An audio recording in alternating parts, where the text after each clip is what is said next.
աշնանային նստաշրջան է, որը կսկսվի սեպտեմբերի 27-ը, քանի որ շաբաթ օր է, իսկ ամսի 30-ը կսկսվի լիագումար նիստը, կամ 30-ին, կամ դրա հաջորդող օրը լիագումար նիստում ազգային ժողովի նախագահը կներառի հարցը խորհրդի նիստում եւ օրը վերջնական կորոշվի։ Ես կարծում եմ, որ օրը շատ կարևոր է, հենց այդ օրը ներկայացվի եւ այդ օրը կներկայացվի լիագումար նիստի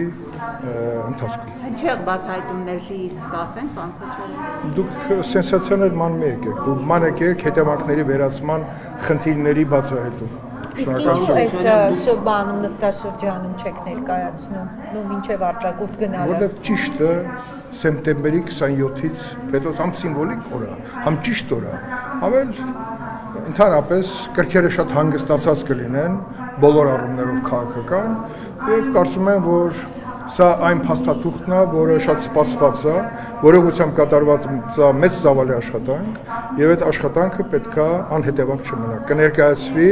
մենք որևէ օրենք չենք խախտել, չենք խախտելու եւ դրանից հետո կարծում եմ զեկույցը կլինի գաղտնի բաժնում։ Գաղտնիության ծավալը այնքան մեծ է, որ